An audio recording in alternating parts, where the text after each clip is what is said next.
buenas noches, bienvenidos a Rompiendo mi Silencio, un espacio dedicado para todos ustedes. Estamos muy felices de entrar en sus hogares, ¿verdad, Josie? A través de Unife. Así es, mi querida Elisa, muy buenas noches, un gusto estar aquí contigo el día de hoy. Y pues abrimos en este momento a su disposición, dejamos nuestras redes sociales que aparecen en su pantalla para que ustedes puedan mandar sus mensajes. Igual tenemos nuestra línea de ayuda de mujeres que está en el 55-8664-5200.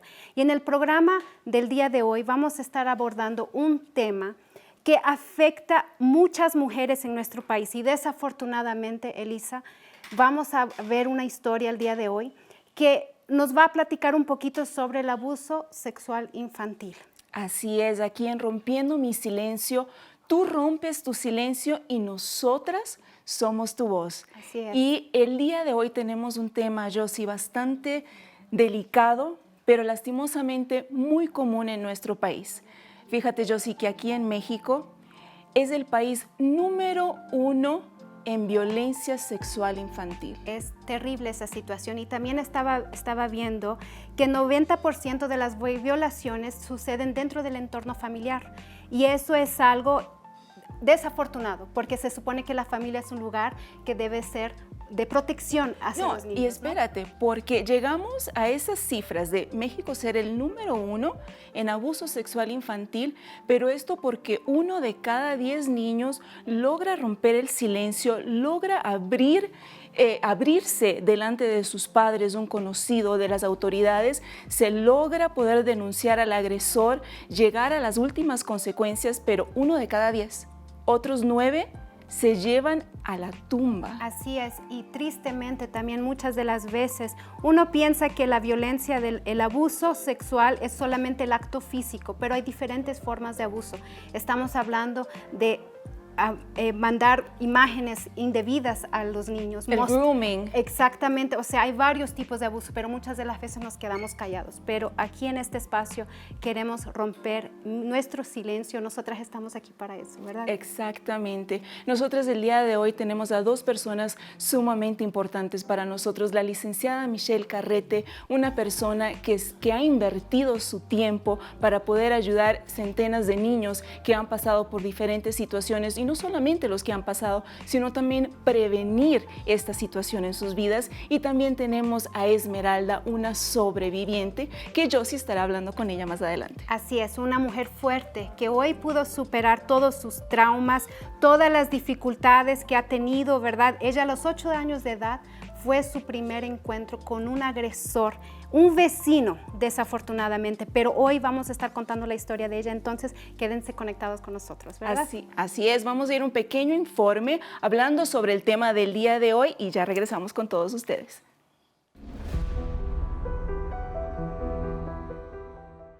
Por definición, el abuso infantil incluye una serie de formas de maltrato grave que abarca abuso físico, descuido físico, abuso verbal, abuso emocional y abuso sexual. Algunos infortunados niños experimentan varios tipos de abuso. Por ejemplo, un niño que experimenta repetidos episodios de abuso emocional podría también resultar víctima de violencia física ocasional e intencional. El abuso físico grave, aun si se trata solamente de un estallido muy eventual de padres abrumados con ira fuera de control, puede ocasionar daño permanente en los niños y en algunos casos la muerte. El descuido prolongado o repetitivo en el que no se satisfacen las necesidades básicas del menor en cuanto a vestuario, nutrición, atención médica, educación, refugio y crianza pueden tener consecuencias adversas de tipo físico, social, emocional y propias del desarrollo. La cantidad de casos de abuso infantil está aumentando con un incremento drástico de denuncias de abuso ante las agencias de protección de menores en años recientes. De acuerdo con un estudio, solo en 1985 hubo 3 denuncias de abuso infantil por cada 100 niños en los Estados Unidos, con problemas sociales de drogas y alcohol tan graves y con un incremento en la cantidad de menores en condición de pobreza. La incidencia del abuso infantil infantil, es probable que continúe aumentando. La mayoría de abusadores son miembros de la familia del menor. Si no es uno de los padres, entonces es un pariente cercano, tal como un tío o un hermano o hermana mayor o un integrante del hogar. Y una serie de factores pueden contribuir al abuso que haga de los menores. Las presiones en la familia, tanto interna como externa, pueden tener impacto. Cuando los padres sienten tensiones de tipo financiero, estrés por trabajo o tienen problemas maritales, su ira y frustración puede predisponerlos a golpear a sus hijos. En ciertos momentos del día, quizá cuando inicia la noche, luego de un arduo día en el trabajo, a los padres puede costarles controlar sus temperamentos cuando los chicos se comportan mal o simplemente ponen a prueba su paciencia. Aquellos padres que se aíslan socialmente y que no tienen fuentes adecuadas de apoyo emocional, ni nadie que les ayude en las tareas y responsabilidades diarias, tienen más probabilidad de perder el control y abusar de sus hijos. Cuando se produce este abuso emocional, especialmente por un periodo de tiempo prolongado y de forma repetitiva, puede tener un impacto de por vida que afecte la felicidad, las relaciones y el éxito del niño o la niña que lo padece. Es posible que se vuelva una persona sombría, incapaz de disfrutar de sí misma y predispuesta a comportamientos contraproducentes. Llevado al extremo, puede convertirse en alguien autodestructivo o que tienda a las prácticas de automutilación y hasta intente cometer el suicidio. Y ya nos encontramos aquí con la licenciada Michelle Carrete. Bienvenida, licenciada. Muchísimas gracias. Muchísimas gracias por acompañarnos en este programa. Cuéntenos un poquito más sobre su labor, a qué se dedica, cuál es su pasión. Bueno, yo soy psicotraumatóloga, estudié una maestría en trauma emocional.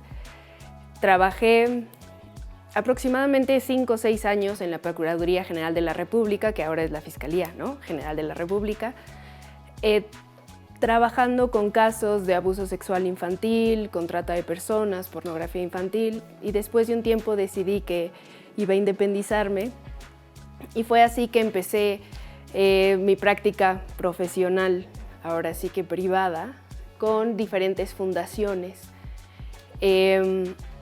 Y pues ahora me dedico de lleno a proteger los derechos de los niños, niñas y adolescentes y de las mujeres víctimas de violencia de género. Bien, licenciada, entonces usted tiene experiencia bastante para respondernos esta pregunta, porque muchas personas conocemos el abuso sexual infantil, conocemos los niños que son agredidos, pero no es solamente este tipo de agresiones. Licenciada, ¿qué es el abuso infantil?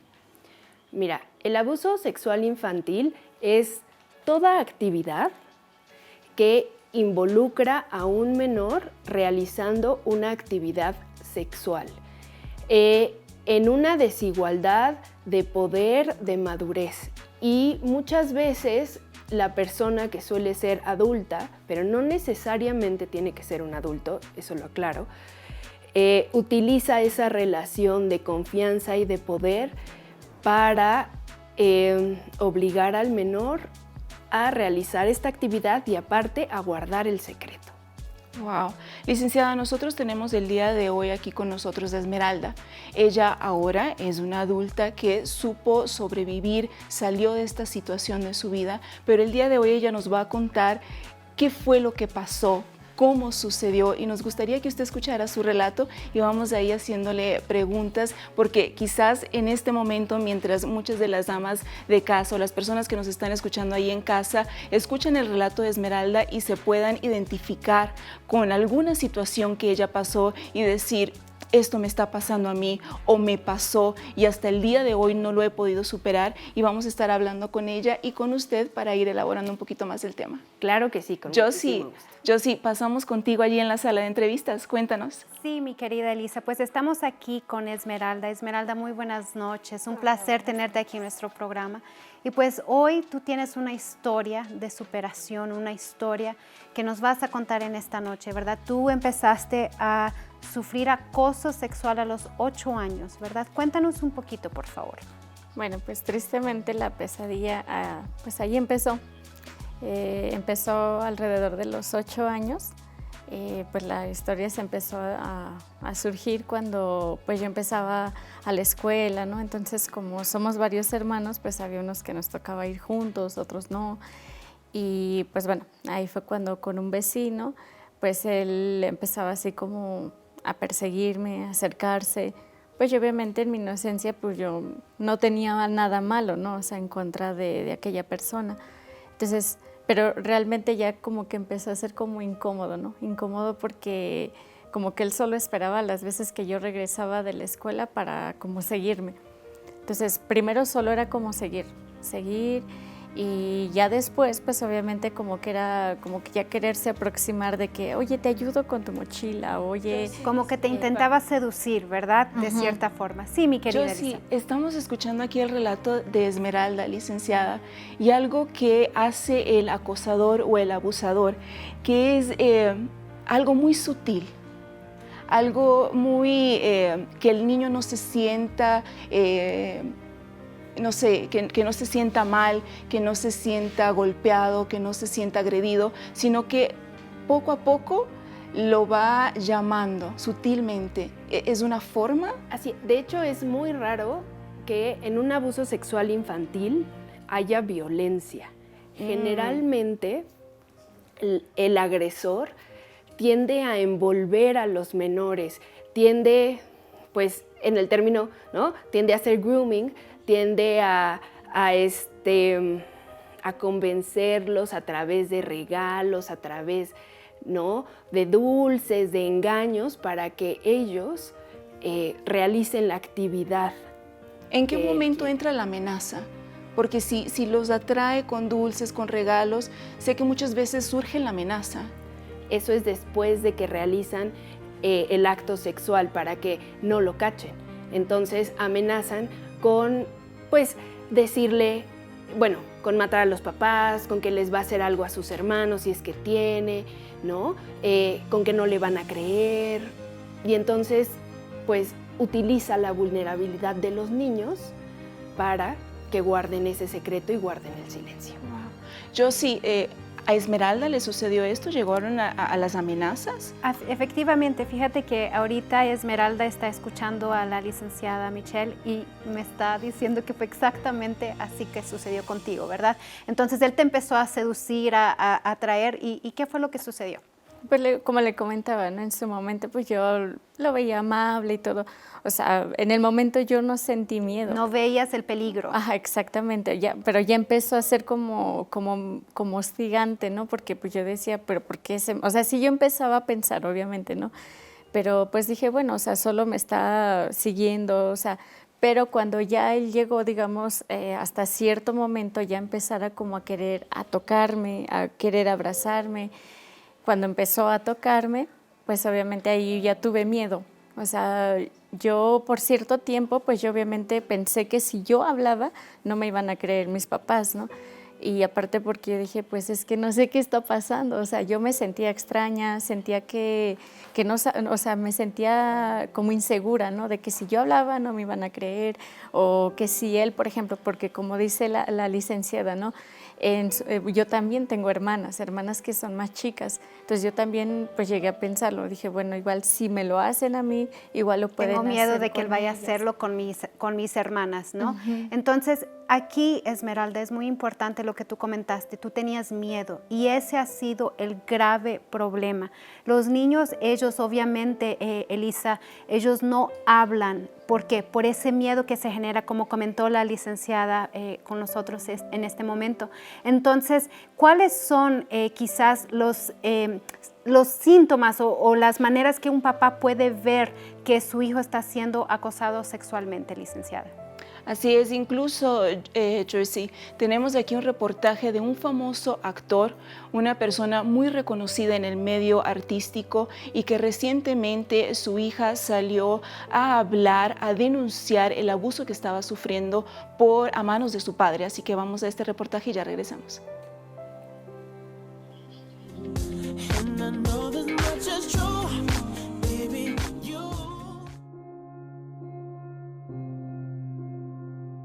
Al ver este video, jamás pensaríamos que una persona que al parecer se ve tan alegre fuera capaz de cometer un crimen tan atroz.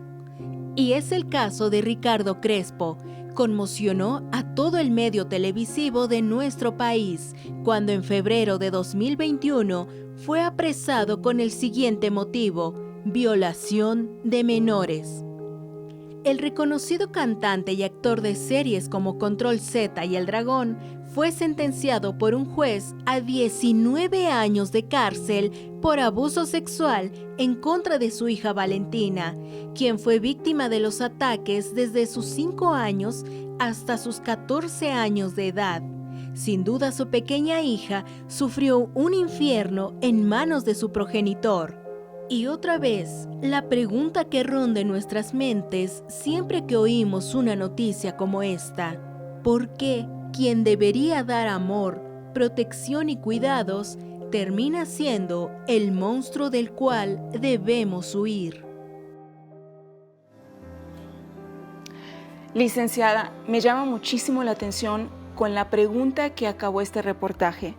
¿Por qué quien debería dar amor, protección y cuidados termina siendo el monstruo del cual se debe huir? Es algo muy fuerte, es algo que hasta separa Se nos enchina la sí, piel. se nos enchina la piel. ¿Por qué? No se sabe realmente. Abuso de poder, generalmente. Sin embargo, no solamente es una cuestión de género, ¿no? De que sea el padre, también en ocasiones es la madre, pero como tú lo dices, desafortunadamente quienes deben de proteger a los menores son quienes les hacen el daño, lo cual eso hace que en el cerebro del menor se genere un daño mucho, mucho más grande que si no fueran los padres quienes son los que están realizando. No, este abuso. incluso, licenciada, Valeria comenta que ella sufrió este abuso de los 5 a los 13 años. Mucho tiempo tuvo miedo, pero su papá le decía: no digas nada porque me van a llevar preso, no digas nada porque a mí me van a hacer daño. Y obviamente ella lo conocía como su papá, o sea, su padre. Así es. En estas ocasiones el cerebro lo que hace es que se disocia, o sea, como que se rompe, ¿no? ¿Para qué? Para poder sostener en la cabecita de los niños estas dos versiones, ¿no? Este papá bueno, porque no todo el tiempo está cometiendo los abusos y las amenazas, y esta parte, ¿no?, del papá malo, que es el que está realizando todos estos abusos. Entonces llega una parte en la que el cerebrito, ¿no?, se disocia, se fuga para poder comprender y poder tener pues esa misma persona, esa misma figura en su cerebro, ¿no?, contenida. Como porque si fueran dos personas. Así la es. persona que protege, la persona que brinda todo lo necesario, y aquel monstruo que sale 2, 3, 4, 5 veces a la semana. Así es, y por eso también se vuelve bien complicado para los menores. Gracias, licenciada. Josie, ¿qué tal? Volvemos contigo y Esmeralda. Sí, Elisa, muchas gracias. Entonces, Esmeralda, me estabas comentando, ¿verdad?, de este abuso que sucedió a los 8 años, pero después hubo otro a los 11, ¿verdad? Entonces, cuéntanos un poquito sobre esto. Sí, bueno, ahorita, de hecho, bueno, escuchando a la licenciada, recordé como si fuera la película, porque fue como lo más fuerte, ¿no? Dije, bueno, ya pasó, ¿no? Pasaron años y volvió a pasar. En casa, pues obviamente, ese tiempo empezamos a pasar por carencias en casa, problemas de salud de mi mamá. Y yo a corta edad me tuve que meter a trabajar para ayudar en casa. Y ahí empezó otro infierno. O sea, yo ya venía cargando algo pesado, ¿no? Algo que dolía, que daba miedo. Y volvió a pasar porque la persona donde yo encontré trabajo, pues ahí empezó otra vez con tocarme. al grado de que llegó a la violación. Y pues bueno, en su momento yo no hablaba porque como ya teníamos problemas en casa, problemas económicos, mi mamá ya la habían desahuciado, yo no podía hablar porque dije, vamos a generar otro tipo de problemas, y también me tuve que aguantar, ¿no? Porque dije, también necesito el trabajo, porque si yo no trabajo, ¿cómo ayudo en casa? Aunque sea, no sé, como para las tortillas, ¿no? Y me callé. Entonces, en ese momento vuelve otra vez el miedo, ¿no? De recordar y de tener que pensar que creo que me tocó vivir así, ¿no? No, qué fuerte, Esmeralda, tu historia. La verdad que es el caso de muchas jóvenes, muchas adolescentes que lo viven día a día y se quedan calladas por miedo, ¿cierto? Por mucho miedo. Pero en este momento vamos a ir a un corte, está bien, pero dejo para todos nuestra línea de ayuda. Si tú estás pasando por algún tipo de abuso, están las voluntarias ahí para poder asistirte al 558-664-5200. Vamos a un corte y ya regresamos.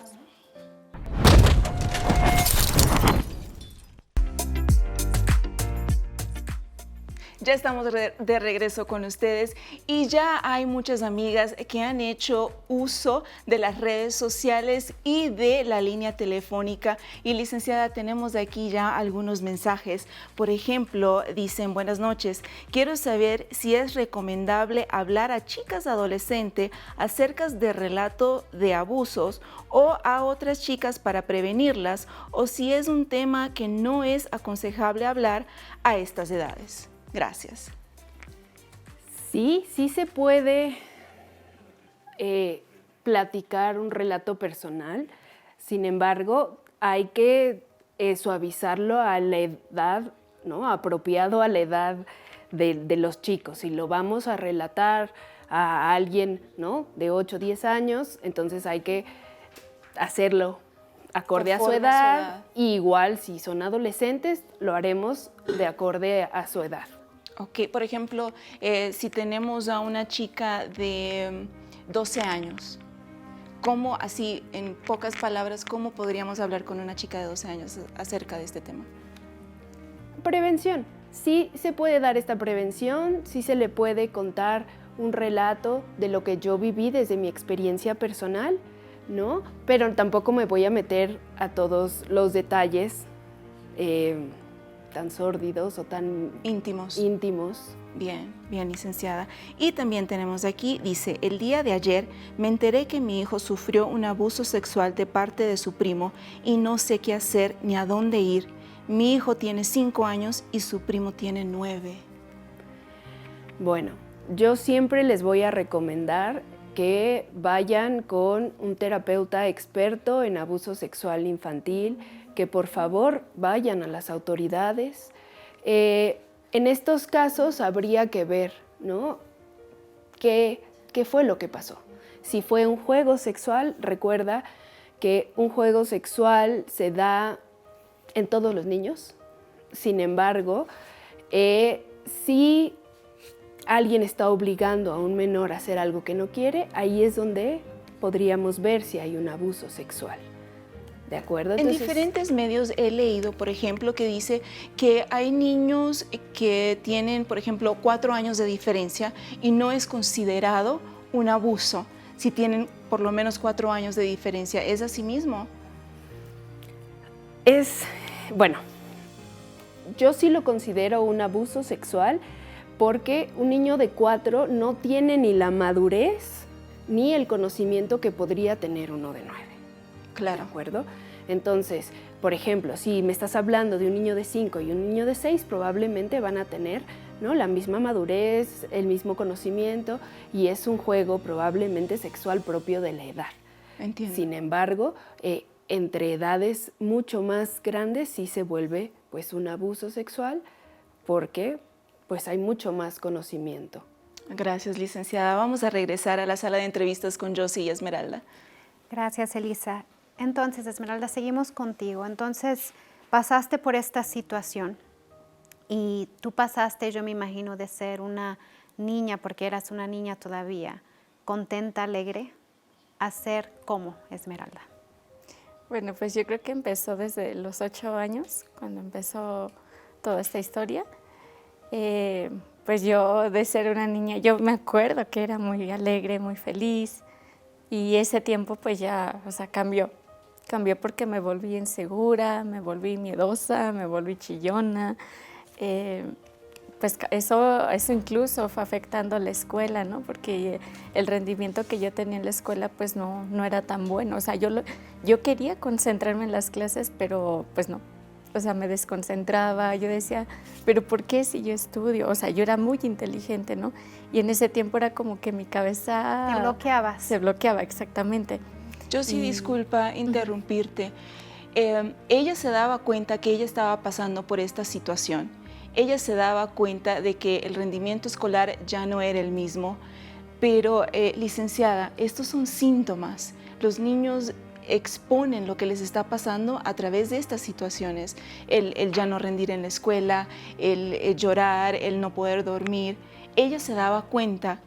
¿Cómo se dan cuenta los padres? Padres que trabajan todo el día, padres que tienen que dejar a los hijos precisamente con el vecino, como le ocurría a Esmeralda y a sus hermanos. ¿Cómo los padres se dan cuenta? Platicando con ellos. Yo sé que hoy en día muchísimas familias necesitan, ¿no?, los dos estar trabajando largas jornadas. Sin embargo, necesitamos estar al pendiente de nuestros niños. Si yo no puedo estar todo el tiempo, ¿no?, al pendiente de mi hijo, platico con él y entonces me puedo ir dando cuenta de toda esta sintomatología que brota, ¿no?, y que se vuelve muchas veces evidente. Y pues sí, ahorita que escucho a Esmeralda, el cerebro de un niño que se encuentra en peligro nunca va a poner atención. ¿Por qué? Porque no va a aprender. El cerebro va a querer sobrevivir. Esa va a ser su única tarea, buscar sobrevivir. Entonces, poner atención en clase, pues no. Está pasando un mundo de situaciones Así allá arriba. es. Claro. No, es tremendo esta situación. Pero, por ejemplo, usted dice, yo sé, los padres tienen que hablar con los niños y tener esa relación con los niños, pero cuando el niño está siendo víctima, está siendo amenazado, no le digas a nadie porque voy a hacerle daño a tus hermanos, le voy a hacer daño a tus padres. El niño, por más de que hable con el padre, se va a acordar de esa amenaza. ¿Cómo poder hablar con ellos? Sí, sin embargo, como papá, sí te das cuenta del cambio de conducta que hay en tus hijos, ¿no? Sí se vuelven, como lo platica Esmeralda, generalmente mucho más introvertidos, de ser mucho más alegres. También empieza a haber muchas veces sintomatología de una depresión, los ves mucho más tristes, ya no disfrutan lo que antes hacían, ya no juegan como antes, ¿no? Entonces empiezas a ver pequeñas sintomatologías, pequeñas cositas que a lo mejor y tú dices, ay, lo veo raro, pero ahí en ese momento en el que dices, algo está pasando, creo que lo veo un poco raro, ahí es platicar con tus hijos, ¿no? Para indagar, para estar seguro qué está pasando, ¿no? Entiendo. Licenciada, nosotros tenemos un reportaje de una escuela, una situación que sucedió, podemos decir, aquí en la puerta de nuestra casa, aquí en el vecindario. Vamos a este reporte y ya regresamos. Un grupo de padres de familia bloquearon la mañana de este 1 de marzo la calzada del Hueso, al cruce con la avenida Cafetales, en la colonia Rinconada Cuapa, al sur de la Ciudad de México, para exigir justicia luego de conocerse cerca de 20 casos de presunto abuso sexual en contra de menores de edad. Los demandantes aseguran que no es la primera vez que ha habido casos de abuso sexual en el Colegio Carmel. En Las Mantas aseguran que van 5 casos confirmados y 17 que son investigados. Desde enero, algunos papás indicaron que hubo denuncias ante las autoridades, pero no ha habido castigo para los responsables. Licenciada, un caso que nos deja con la boca abierta. Yo digo, sucedió aquí en nuestra vecindad, a nuestro lado, porque fue el 1 de marzo, antier. sucedió antier. Son 22 casos, sumando 5 que ya fueron procesados y 17 que todavía están en investigación en un solo colegio, en un mismo lugar. 22 niños siendo abusados y hasta la fecha no se ha concretado, no se ha visto nada. ¿Por qué sucede esto? Usted ha trabajado en la Procuraduría, ¿no? Entonces, cuéntenos. La verdad es que se vuelve muy complicado evaluar a niños pues tan pequeñitos. El proceso legal, desgraciadamente en nuestro país, pues toma mucho tiempo. Y también pues evaluar adecuadamente a tantos menores para poder decir que sí hay un abuso sexual infantil, toma mucho tiempo. Pero sí hay resolución. Sí hay resolución, claro que hay resolución. Sin embargo, es un proceso largo y yo les pido a los papás, yo sé que todos queremos que se haga justicia rápida, pero que tengan paciencia, que sigan adelante. Así es, gracias, licenciada. Josie, cuéntanos qué pasó con Esmeralda, cómo está Esmeralda el día de hoy.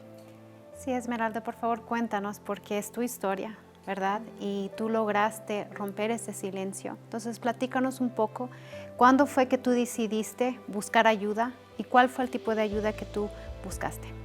Pues cuando yo logré salir de ese fondo, incluso fue porque caí en una fuerte depresión. En esa fuerte depresión fue cuando aparte de no rendir en la escuela y así, pues yo intenté el suicidio. O sea, porque dije, bueno... ¿Cuántas sí, veces, disculpa? 3 veces. 3 veces. ¿Con cuántos años? Pues fue la primera, que fue cuando fue el primer incidente, 8 años, a los 9 años, a los 11 años. Y nadie se daba cuenta No. de lo que estaba sucediendo. Porque era algo que es justamente lo que decía la licenciada, ¿no? Que normalmente nosotros pues tratamos de ocultarlo, ¿no? Entonces, a pesar de que yo por dentro ya no era feliz, ya no era esa persona alegre y feliz que siempre fui desde chiquita, aparentaba serlo, alegre, feliz, para que no se dieran cuenta, porque yo lo que no quería era causar más problemas. Entonces, yo estaba sumergida, estaba hundida en ese dolor y pues obviamente para no consultarlo, decirle a mis padres, pues lo que yo hice fue acercarme ahí con las asesoras de la escuela. Yo les contaba y les decía, pero les voy a contar, pero no le digan nada, porque yo no quiero que ese problema lo sepan mis papás. Yo se lo cuento para que de cierta manera si surge algo, saber que hay alguien que me puede ayudar. Y pues así fue mi fondo del pozo donde yo, como dice, ¿no? Intentaba sobrevivir, intentaba ¿Te sentías sola? Eso. ¿Te sentías sola en esos años que estuviste pasando por eso? ¿Te sentías sola? Sí, incluso yo intentaba en la escuela, pues, intentaba, ¿no? Porque yo te decía, bueno, para que la gente no se dé cuenta que yo estoy sufriendo por dentro, que mi alma está sufriendo, pues yo intentaba ser feliz, ¿no? Intentaba ser la niña popular de la escuela, la que tenía muchas amigas, pero pues no, nada de eso me llenaba, nada de eso suplía o llenaba o sanaba lo que yo estaba pasando. Porque era una herida que parecía incurable, ¿cierto? Pero no hay herida que no se pueda curar. Entonces, una vez más, pongo a la disposición de todas ustedes nuestra línea de ayuda 558664-5200. Si estás siendo víctima de algún abuso, necesitas a alguien con quien platicar, escríbenos, estamos aquí para apoyarte. Y aprovecho este momento para mandar a un reportaje, una cápsula. ¿Cómo puedo denunciar? ¿Cómo puedo hablar y ser escuchada, levantar mi denuncia y poder encontrar una solución? Vamos a esta cápsula. ¿Cómo denunciar el delito de abuso de menores? Los delitos de violación, abuso sexual, acoso sexual y pornografía, cualquier persona que haya sido testigo, sepa o haya presenciado este delito puede denunciarlo. En cualquier caso, la víctima puede realizar la denuncia a través de sus representantes legales, padre, madre o tutores, pero también puede denunciar de forma autónoma. La falta de consentimiento de los representantes legales o su ausencia no debe limitar la denuncia y la investigación. También, el Ministerio Público debe aceptar su denuncia cuando el delito proviene de su padre, madre o tutor. ¿Qué tengo que llevar para denunciar? Al momento de ir a presentar tu denuncia, lleva una identificación oficial. Si eres menor de edad, la identificación de tu escuela basta. Si tienes audios, videos o cualquier otro material en donde pueda corroborarse la agresión que sufriste, llévalos contigo en una memoria USB o CD. También, si antes de haber sido víctima del delito, la persona te amenazó o te mandó mensaje, lleva contigo las capturas de pantalla de estos mensajes. Al respecto, también es importante llevar documentos de identidad tales como acta de nacimiento, CURP o cualquier otro documento de identificación. ¿Qué tengo que hacer para denunciar? Debe acudir a la agencia del Ministerio Público más cercana a donde ocurrió el delito o a la agencia especializada en delitos sexuales, si existe una en tu estado o está cerca de tu ubicación. Es fundamental crear redes de confianza en torno al relato del hecho realizado por el niño, niña o adolescente. Hacer todo lo posible para que se sientan seguros y respaldados por aquellas personas que lo asistan. Además de la asesoría jurídica que brindan las fiscalías y procuradurías, las niñas, niños y adolescentes cuentan con el derecho al acompañamiento de la Procuraduría Federal de Protección o de las Procuradurías de Protección locales de niñas, niños y adolescentes, que es especializada e independiente. Esta no sustituye las facultades del Ministerio Público, sino que acompaña y representa de manera adicional a la víctima y su familia durante todo el proceso. ¿Qué pasa si la persona que cometió el delito es un familiar del niño? En caso de que el padre, madre o tutor sean las personas que están siendo denunciadas, la representación coadyuvante de las Procuradurías de Niñas, Niños y Adolescentes cobrará mayor importancia. Entonces ahí está la información para poder levantar una denuncia. Si eres un adolescente que está pasando por una situación así, tu voz es escuchada. Puedes levantar la denuncia, habla, no te quedes callada, porque cuando nos quedamos calladas y no vencemos el miedo, solamente creamos heridas más profundas, ¿verdad, Esmeralda? Sin embargo, tú fuiste valiente, te armaste del coraje, ¿verdad? Empezaste a hablar, como me comentaste, con las profesoras de la escuela, ¿verdad? ¿Y cómo fue que tú pudiste vencer los traumas? Porque mucho tiempo pasando, fueron años pasando por esta situación. ¿Cómo fue que tú pudiste vencer los traumas y poder sanar esta herida? Pues bueno, ayudaron, ¿no? Ayudaron las profesoras de la escuela, pero aparte yo, pues gracias a Dios, gracias a que encontré en su palabra la ayuda, entendí, o sea, logré entender que todo en esta vida es en base a decisión, no en sentimiento, porque si yo me basaba en mis sentimientos, yo me hundía cada vez más en el dolor, ¿no? Veía a mis amigas siendo felices, mi familia luchando por ser feliz, y hasta que yo entendí que todo en esta vida, tanto el perdón como el perdón a mí misma, el perdón a los agresores, todo era una decisión mía. Y eso que tú acabas de comentar es muy importante, porque el perdón a ti misma, porque muchas de las veces lo más difícil es perdonarse, porque principalmente a esa edad yo creo que hasta te llegaban los pensamientos, no, yo soy la culpable, quizás yo provoqué o yo hice alguna cosa que yo tengo la culpa, ¿no? Entonces esa parte del perdón, primero perdonarte a ti misma para luego superar todo lo demás, ¿cierto? Exacto, y eso del perdón pues es algo beneficioso primero para nosotros, porque eso alivia el alma, porque yo podía a lo mejor hablarlo con una persona, con otra persona y me escuchaban, pero realmente el alivio, la paz vino después de que yo encontré en la palabra de Dios la vida, la luz. Entonces ahí pasó a sanarse aquella herida que estaba bien profunda, que a lo mejor yo no encontraba con nada lograba sanarlo, a lo mejor lo tapaba por cierto ratito, ¿no? Pero ahí venía, como dice, ¿no? La noche otra vez y los recuerdos y pues obviamente, ¿no? Ahorita, por ejemplo, a lo mejor cayeron las lágrimas, ¿no?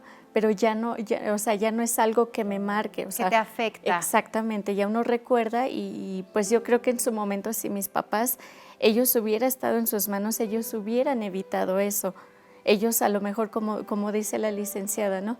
Si ellos hubieran tenido ese acercamiento, esas palabras conmigo, yo creo que ellos hubieran encontrado la manera de cómo ayudarme. Pero pues yo me cerré y luego ellos en sus problemas, ahí fue el problema, ¿no? Que pues no hubo esa comunicación.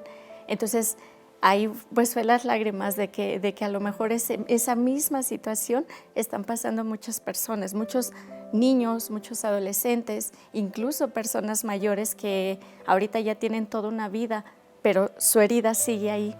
Y esa herida es lo que sigue lastimando o afectando parte de su vida en el trabajo, en la escuela, en la familia, porque es como una maldición que se va arrastrando, ¿no? Y hasta que esa persona no logre cortar con esa maldición, con que sane esa herida, que cicatrice esa herida del alma, la persona no va a lograr ser feliz. Y entonces, pues bueno, ahí está la clave, que sí se puede, ¿no? Que todo es decisión de nosotros, que pues nosotros encontremos en la palabra de Dios ese alivio, esa paz, esa libertad, que ahora yo le puedo decir con todas las palabras que sí se puede romper ese silencio, sí se puede romper ese dolor, y aquí estamos. Pues en tu rostro se ve la felicidad, el brillo, ¿no? Algo que quizás hace algunos años Esmeralda no tenía, pero hoy lo tienes. Ahora, da unas palabras para aquellas personas, ¿no? Aquellas jóvenes que quizás están pasando por algo semejante a lo que tú pasaste. ¿Qué le dirías a esa joven, a esa adolescente, a esa niña que quizás está viendo el programa? Bueno, pues yo les doy ese consejo, que no se cierren. Primero, no están solas. Hay alguien que ya pasó por el dolor que ustedes están pasando, que están enfrentando. Eso sí, les digo, no callen, porque en vez de calmar ese dolor, si no cortamos ese mal de la raíz, ese mal se va a propagar. Ese mal, si tú no denuncias a la persona, ese mal se va a propagar y ese daño lo va a hacer a otras personas más. Entonces, por eso es importante que nosotros busquemos la ayuda. Ahorita pues están viendo este programa y yo creo que no es casualidad. Entonces, hablen, rompan ese silencio. La ayuda la van a recibir como yo un día la recibí. Entonces, sí se puede. Así es, sí se puede, Esmeralda. Esmeralda, muchas gracias por estar con nosotros aquí en esta noche, por compartirnos tu historia. Y pues aquí está, amigas, no estás sola, no estás sola. Ahí está nuestra línea de ayuda, una vez más, 55-8664-5200. Escribe, manda tu mensaje, estamos aquí para escucharte. Y pues mi querida Elisa, regreso contigo, con la licenciada Michelle, para que nos den unas palabras más después de escuchar esta maravillosa historia. Así es, Josie, nosotras dos estamos aquí con una sonrisa plasmada en nuestro rostro, porque vemos que sí se puede salir de ese abismo, sí se puede, hay una solución, no hay por qué seguir cargando con ese dolor, ¿no? Licenciada Mitch, y le digo licenciada Mitch porque así le dicen sus niños, ¿no? Así es, así me dicen mis niñitos. Así es, y usted ayuda a los niños precisamente a salir también de esta situación. Cuéntenos un poquito más de su labor. Sabemos que la licenciada Mitch trabaja con la Fundación Sendes, allí la conocimos. Cuéntenos un poquito más de la fundación. Bueno, la Fundación Sendes tiene una obra muy linda que ayuda a promover, a prevenir el abuso sexual infantil y se llama Corazonada. Entonces, si por favor pueden llevar a todos sus niños, niñas y adolescentes a verla, es de verdad una maravilla, porque junto con la danza, pues ahora sí que las canciones y la psicología, pues hablan de un tema bien complicado de una manera bien simple que se te queda en el corazón. No, y que trabajan con niños de 3 a 12 años, si no me equivoco, que un niño de 3 años puede identificar y saber cómo poder defenderse y poder decir no.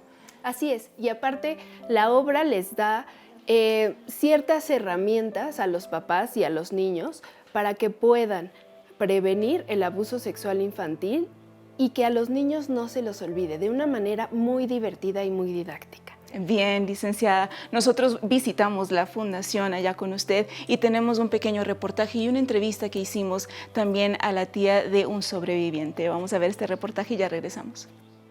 En México hay 4.5 millones de víctimas al año, siendo el primer lugar en abuso sexual infantil según la Organización para la Cooperación y el Desarrollo Económico.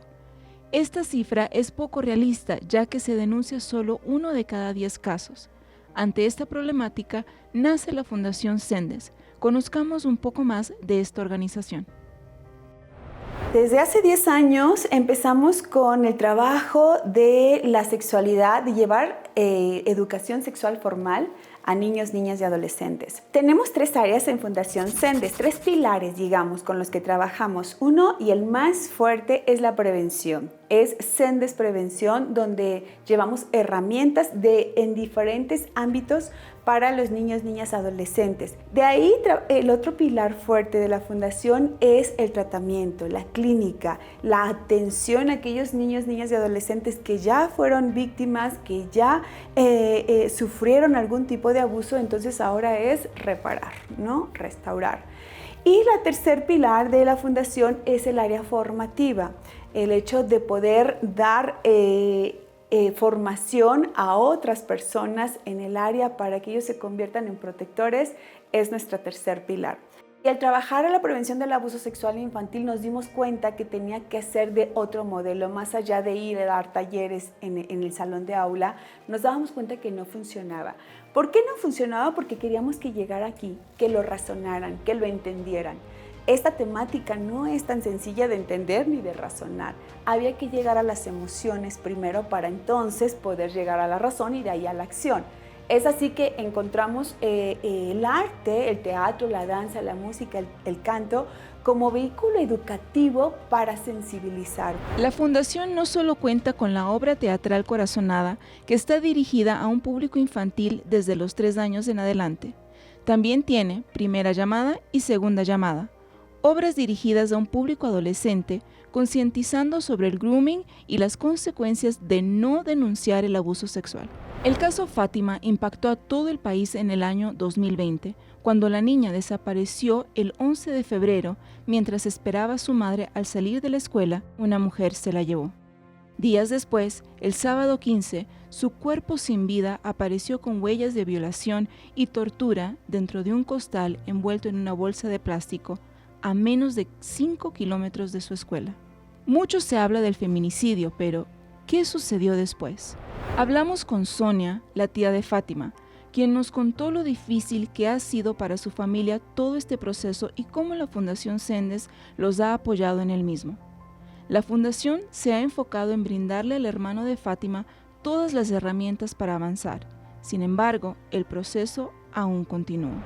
Él estaba destrozado porque realmente lo que él vivió fue que un día vio que su hermanita se fue a la escuela y ya no regresó. Pues él estaba deshecho, ¿no? Todos los días, sin poder dormir, con pesadillas, pasándola muy mal. Y entonces fue ahí cuando dijimos, necesitamos apoyo, y sabíamos que teníamos que encontrar a alguien especialista, a un buen profesional. No podíamos ponerlo en cualquier mano porque pues es nuestro tesoro y evidentemente no lo íbamos a exponer a más dolor del que por sí ya todos estábamos pasando, pero principalmente él, porque pues era su alma gemela. La realidad es que también en el fondo algo nos daba esta alerta, ¿sabes? De pronto ver como ciertas conductas en él que decíamos, bueno, ¿por qué reacciona de esta forma? ¿Por qué de pronto se asusta con ciertos ruidos? ¿Por qué algunas palabras lo ponen de malas? ¿O por qué de pronto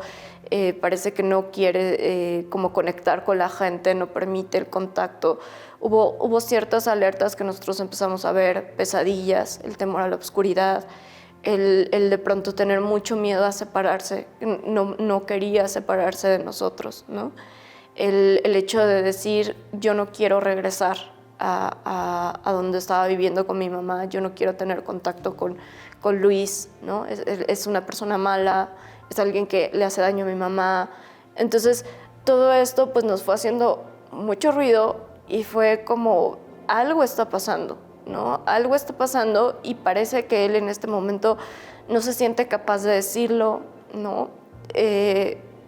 Todos estábamos en shock y lo que necesitábamos era que alguien pues, nos tomara de la mano y nos diera fuerza para poder lidiar con ello, porque eran 1.000.000 de dudas, ya no solamente de lo que había ocurrido con Fátima, sino ahora también de lo que estaba ocurriendo con él y decir, bueno, ¿qué está ocurriendo? ¿No? Hay algo más aquí que no hemos visto y que él está tratando de decir y que nadie ha escuchado y que no lo quiere decir a nosotros particularmente porque sí confía en nosotros, pero todavía no se siente listo. Y entonces fue lo que hicimos, ¿no? Decir, necesitamos a alguien. En su silencio, él estaba pidiendo ayuda a gritos. Exactamente, en su silencio. Y yo creo que esto es algo muy importante que tenemos que aprender a reconocer, porque a veces, si tú eres la persona de confianza para un niño, debes aprender a escuchar ese silencio, debes de aprender a escuchar esas alertas y que no solamente lo vas a ver en una palabra, ¿no? Lo vas a ver quizás en que de pronto alguien se pueda acercar y que se puede espantar, ¿no? O que con un ruido, o que de pronto en las noches, o que de pronto te pueda hablar de que tiene miedo a una persona y no te puede decir el por qué. Todas estas son alertas sumamente necesarias para poder reconocer que quizás de fondo hay una situación de abuso, de maltrato, de negligencias, de una violencia que en ese momento nosotros no imaginábamos que fuera de la magnitud. Sabíamos que había una situación muy inestable y muy vulnerable para todos ellos, pero no nos imaginábamos que fuera con la magnitud que hoy sabemos que es. Pero sí te puedo decir que gracias a todo el trabajo, a todo el apoyo que nos han dado, es que hoy estamos en pie, hoy estamos alzando la voz, no solamente por Fátima, no solamente por nuestro tesoro, estamos alzando también la voz por muchos otros niños que lo necesitan. ¿Tu sobrino cómo está? ¿Has visto algún desarrollo en él? ¿Cómo lo has visto? Mi sobrino es un amor. Tiene una visión a futuro, tiene una familia que sabe que va a estar para ahí incondicionalmente y también tiene todos estos especialistas que si no fuera porque lo abrazaron, lo acogieron, le creyeron, eso yo creo que es la parte más importante, le creyeron, eso hizo que él recuperara la confianza y recuperara la seguridad. Muchísimas gracias, Sonia, por tu apoyo, por tu historia y le mandamos un fuerte abrazo a tu sobrino. Muchas gracias a ustedes también. El caso Fátima fue una situación que tocó a todo México. Todo el mundo sufrió a la par de Sonia, pero no conocíamos este relato, no conocíamos que a la par de Fátima también había un hermano que también estaba sufriendo y que llegó a la Fundación Sendes y llegó a las manos de la Lic Mitch. Lic, usted pudo ayudar a este niño a salir adelante. Cuéntenos cómo está hoy, cuál es el update. Está muy bien. En diciembre me habló, yo lo sigo viendo, pero en diciembre me habló para darme la noticia y me dijo que su agresor va a salir cuando él tenga 109 años. ¡Wow! Y la verdad es que estamos muy contentos, ¿no?, de que se haya hecho justicia. Ha sido un proceso largo, pero que el día de hoy pues es muy gratificante. ¿Y él cómo está? ¿Él ha podido salir de esta situación? Porque sabemos que él estuvo pasando, estaba muy retraído, como dijo Sonia, lloraba, se sentía cohibido. ¿Pudo salir de esta situación? Así es. Él, les voy a contar que yo me casé hace poquito y lo invité. ¡Ay, felicidades! Los invité a mi boda y él fue el alma de la fiesta. ¿En serio? Así es un niño completamente diferente. Un cambio de 180. Así es. Wow, licenciada. Bueno, muchísimas gracias por su tiempo. Fue muy grato tenerla aquí con nosotros. No, muchísimas gracias por invitarme y cuando quieran, ya saben que siempre estoy aquí a la orden. Claro que sí, los datos de la licenciada están apareciendo en pantalla. Si usted le gustaría comunicarse con ella, si tiene algún niño que está pasando por una situación así o quisiese que sus niños recibieran la instrucción de cómo poder prevenir esto, también aparece en sus pantallas toda la información para usted poder contactarse. Incluso nosotros tenemos un reportaje porque el acoso sexual infantil se ha hecho muy conocido por internet. Ahora se usa mucho el grooming y ahora gracias a Meta hay una plataforma que se llama Take It Down que podrá ayudar a muchas personas de todo rango de edad. Así que vamos a esa pequeña pausa y ya regresamos. Meta lanza nueva plataforma para prevenir la violencia sexual digital. Instagram y Facebook fundaron una nueva plataforma llamada Take It Down para ayudar a evitar que las imágenes íntimas de los menores de edad se publiquen en línea, especialmente dentro de sus plataformas. Si las imágenes íntimas de los menores son vistas por otras personas, la experiencia puede ser traumática, especialmente si se hace en un contexto de explotación o cuando el material se ha compartido sin consentimiento. Puede ser aún peor cuando alguien trata de usar estas imágenes para obtener más imágenes o dinero, sextorsión o busca el contexto sexual, compartió María Cristina Capello, líder de seguridad en América Latina para Meta. La plataforma puede ser usada por personas de todas las edades, incluyendo menores de 18 años preocupadas por la difusión de sus imágenes íntimas en línea, padres o tutores a nombre de los menores o adultos preocupados por la difusión de imágenes de ellos cuando eran menores de edad. Y bien, Josie, qué bueno que esta plataforma ya está en vigor, que todas las personas lo pueden utilizar. Sabemos que muchas veces cuando uno es joven hace cosas que cuando uno crece se arrepiente, ¿no? Así es. Y qué bueno que estas personas podrán crear un hash o una huella digital para poder buscar en toda la web, fotos íntimas, fotos, videos, cosas que haya hecho antes que alguien suba y con este hash o con esta huella digital podrán take it down. Exactamente, o sea, bajar todo aquello que hoy quizás te afecta, ¿no? Como dijiste, en algún momento quizás lo subiste y después no.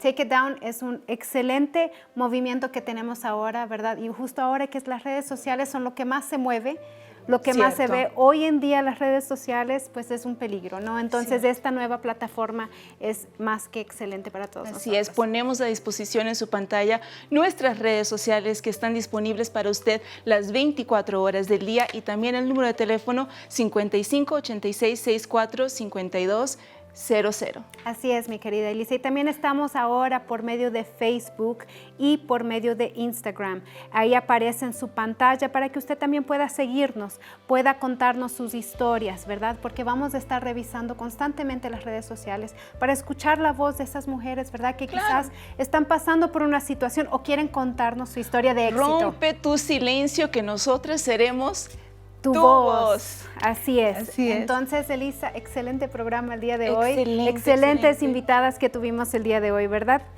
Entonces, Elisa. Así es. Nos vemos la próxima semana con más de Rompiendo mi Silencio. Chao, chao.